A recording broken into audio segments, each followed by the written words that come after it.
Let's get started in WebGrants. I'm going to begin with the login screen and assume that I am a new or inactive grantee.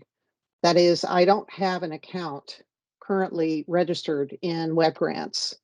And from the main page, from the landing page of WebGrants, in order to create a new account, you click on the yellow button, click here to register. Once this page opens up, your personal individual contact information is required first. So you can enter your name,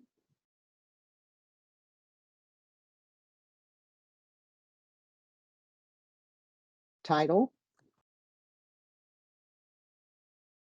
and email address is required.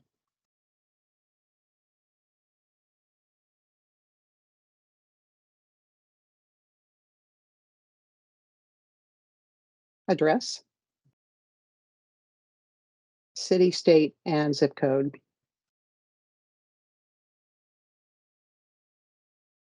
And a main phone number is required. After you scroll down for your individual information, it will ask you what your program area of interest is, and you must select. In this case, it's either rail or transit. I'm going to choose transit for the purpose of this demonstration. And once you've completed that, you can proceed to enter your organization information. It allows you to copy over some of the data that you submitted up top for your individual information, such as your address, your phone number, etc. But you do need to enter your company name.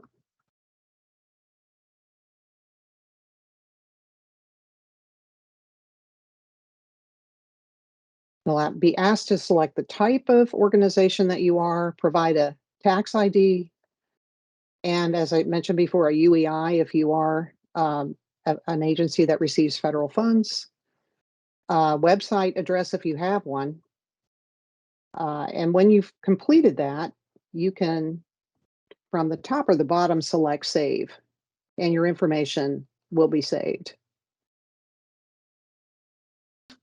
Once you've completed your registration and you enter Save, you will be notified of the status of your request after review by DRPT. And that's all it takes. So now we're going to back up to the main screen again and register or seek a registration for an existing organization. That is one that currently has open or executed grants and has a record in OLGA. As I mentioned before, the OLGA information for an organization and the master user for all organizations that have active information or active grants was transferred into WebGrants. So back at the home screen, you can begin your login simply by using the same OLGA ID, user ID that you used in OLGA. That's the same OLGA ID that was transferred to WebGrants. So I can enter mine. And also you have a password. It's a randomly generated system password. So the first time you log in, you're going to have to ask for that password.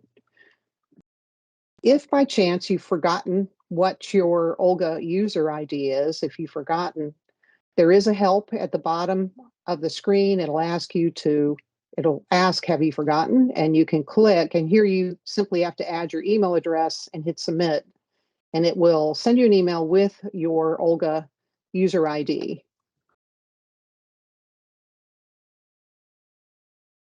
Because it's a randomly generated system password, you won't know your password, so you will have to select forgot password and answer the prompts, which again, your ID and your email address. And when you hit submit, you'll receive an email with your password.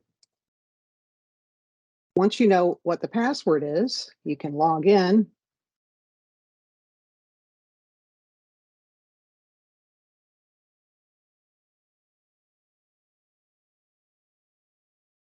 Now I've gone directly into the WebGrants homepage, just note that for the first time you log in with a system-generated password, you'll receive a prompt to reset or update your password before it will uh, deliver you to this page. So this is the homepage for WebGrants. And if you can look on the left-hand sidebar, you can see various functions such as dashboard, funding opportunities, applications, grants, reports, and my profile. Further web demos will be available for each of these functions. For today's demonstration, we're going to focus on your user account and your organization records. So those are all available via the My Profile function. So I'll click on My Profile. And here's my individual record. It pops up. All of my contact information, everything that I transferred from Olga is now in WebGrants. If there's anything that needs to be updated on my record, you can click on the Edit Profile and revise address, phone number, etc. You also have the option to reset your password here from this page. So if you forgot your password, if you need to reset it for whatever reason, that can be done on this page as well.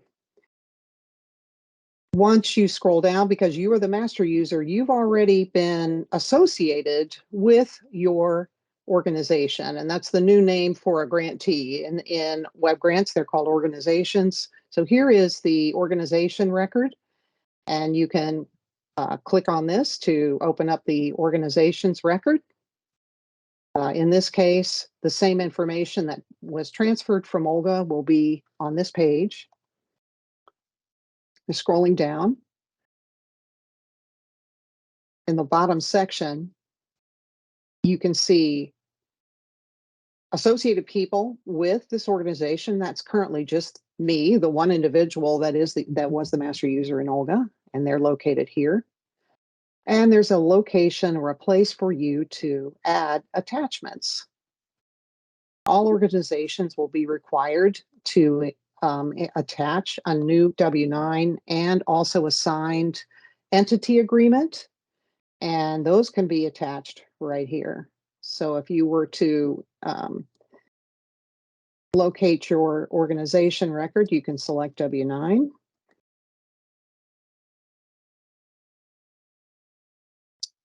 Attach it.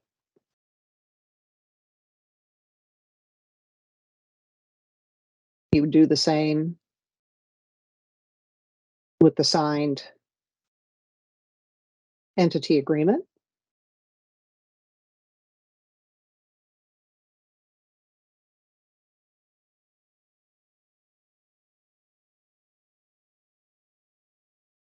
And then finally, the individuals who have access to your WebGrants account from your organization can be added right here on this location of the organization's page under associated people. Just click on the button to add a new person.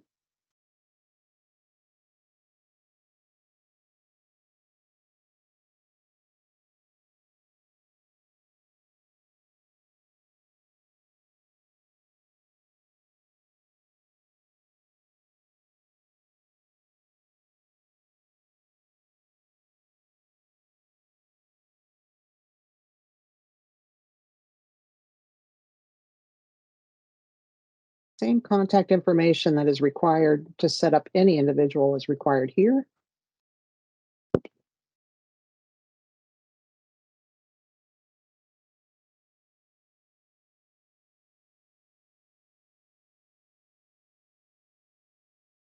Again, you'll need to indicate the program area of interest, which in this case is transit, and select Save.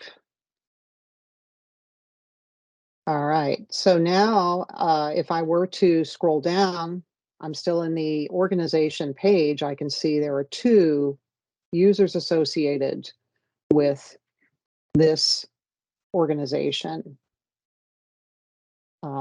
We will be discussing user roles and user management in future demonstration videos. For today's purposes, this concludes the introductory demonstration of WebGrants. As always, if you have any technical difficulties within WebGrants, feel free to contact your DRPT program manager for assistance. Thank you.